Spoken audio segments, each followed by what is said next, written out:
The Fisherman and His Wife. There was once a fisherman who lived with his wife in a miserable little hovel close to the sea. He went to fish every day, and he fished and he fished. And at last, one day, as he was sitting looking deep down into the shining water, he felt something on his line. When he hauled it up, there was a big flounder on the end of the line. The flounder said to him, "Listen, fisherman, I beg you not to kill me. I am no common flounder. I am an enchanted prince. What good will it do you to kill me? I shan't be good to eat. Put me back into the water and leave me to swim about."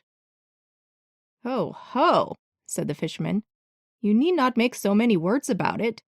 I am quite ready to put back a flounder that can talk." And so saying, he put back the flounder into the shining water, and it sank down to the bottom, leaving a streak of blood behind it. Then the fisherman got up and went back to his wife in the hovel. "Husband," she said, "have you caught anything today?" "No," said the man. "All I caught was one flounder, and he said he was an enchanted prince, so I put him back into the water." "Did you not wish for anything then?" asked the good wife. "No," said the man. "What was there to wish for?" "Alas," said his wife, "isn't it bad enough always to live in this wretched hovel? You might at least have wished for a nice clean cottage. Go back and call him. Tell him I want a pretty cottage. He will surely give us that." "Alas," said the man, "what am I to go back there for?"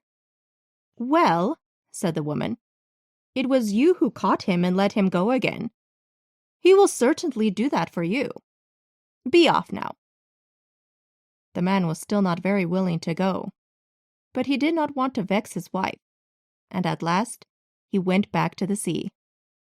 He found the sea no longer bright and shining, but dull and green. He stood by it and said, "Flounder, flounder in the sea, pray thee, hearken unto me. My wife Ilsabel must have her own will, and sends me to beg a boon of thee." The flounder came swimming up and said, "Well, what do you want?" "Alas," said the man, "I had to call you, for my wife said I ought to have wished for something as I caught you. She doesn't want to live in our miserable hovel any longer.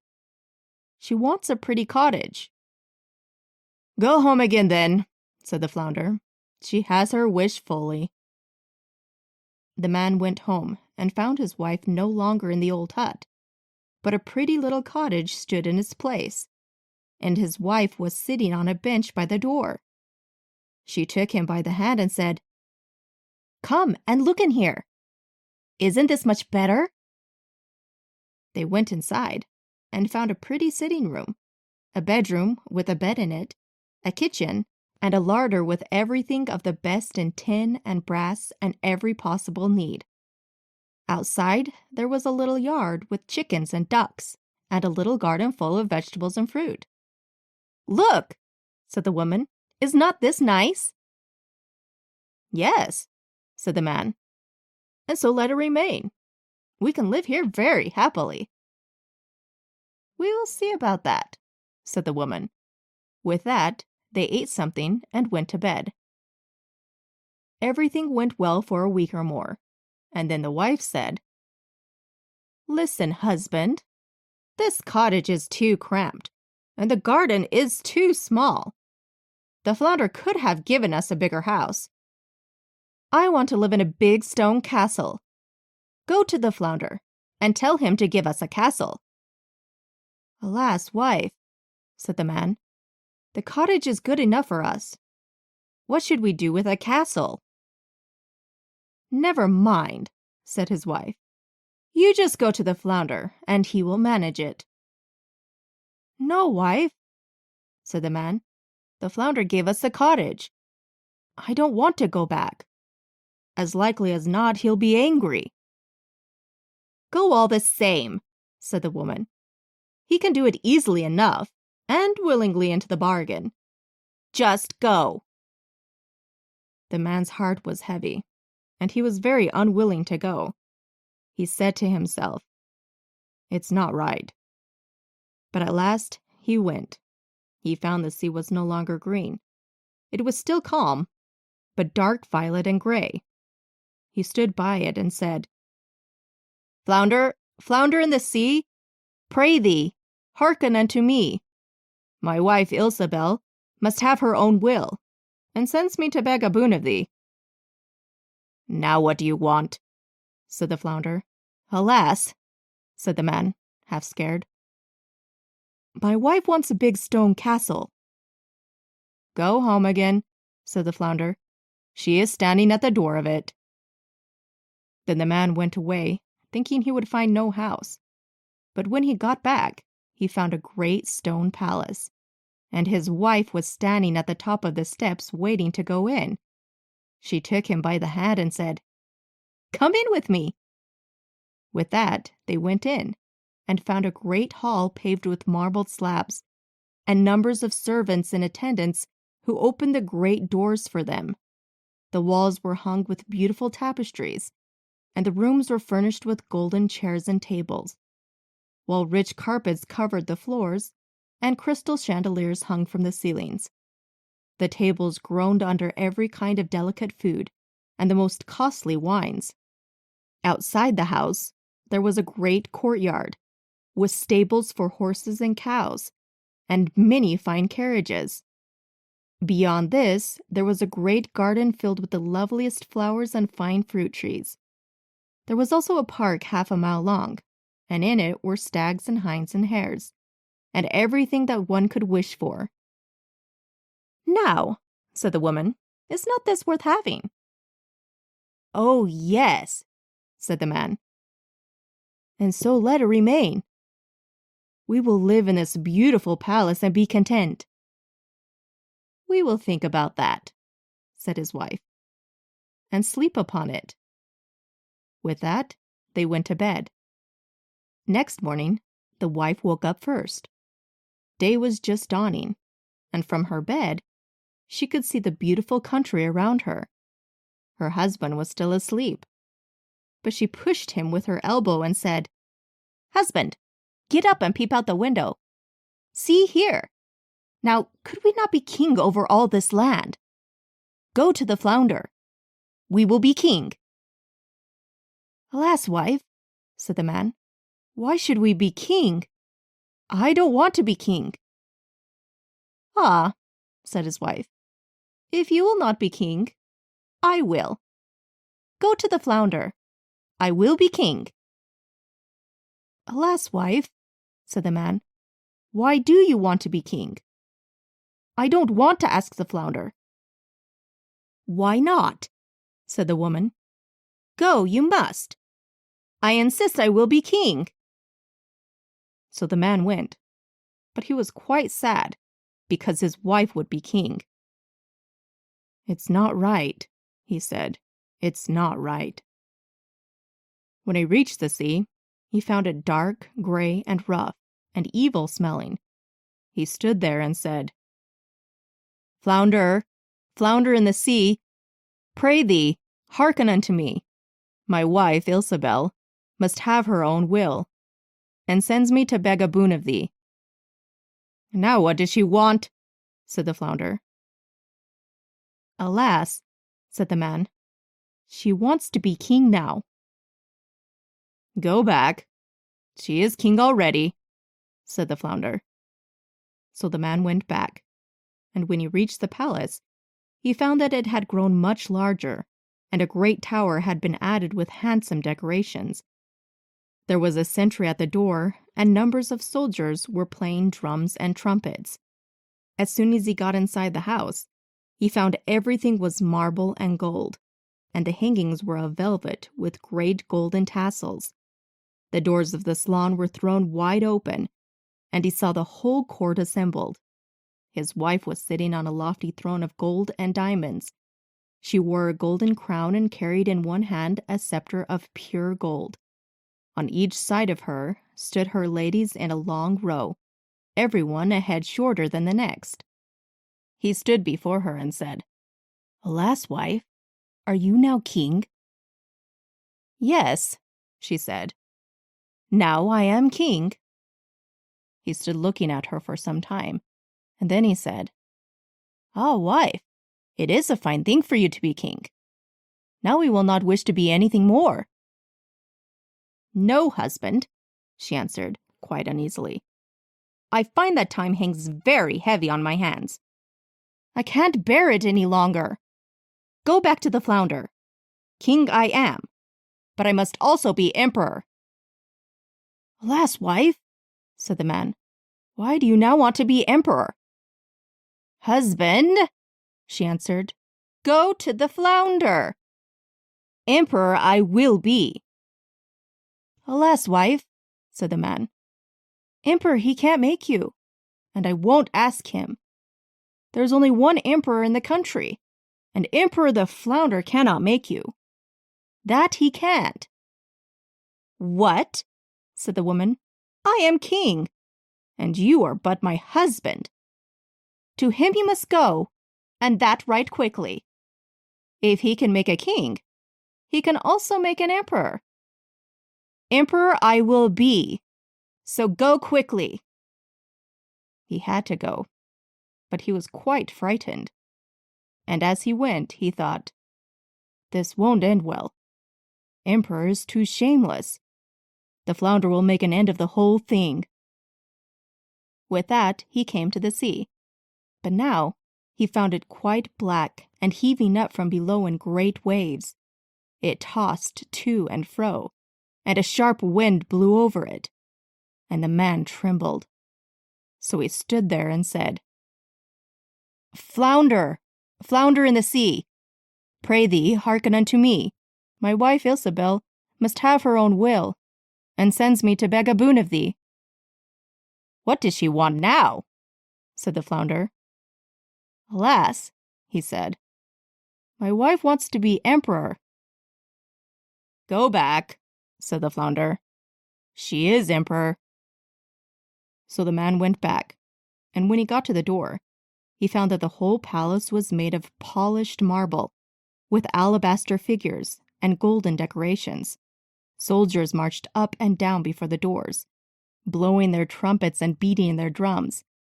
Inside the palace, counts, barons, and dukes walked about as attendants, and they opened to him the doors, which were of pure gold. He went in and saw his wife sitting on a huge throne made of solid gold. It was at least 2 miles high. She had on her head a great golden crown set with diamonds 3 yards high. In one hand she held the scepter, and in the other the orb of empire. On each side of her stood the gentlemen at arms in 2 rows, each one a little smaller than the other, from giants 2 miles high down to the tiniest dwarf, no bigger than my little finger. She was surrounded by princes and dukes. Her husband stood still and said, "Wife, are you now emperor?"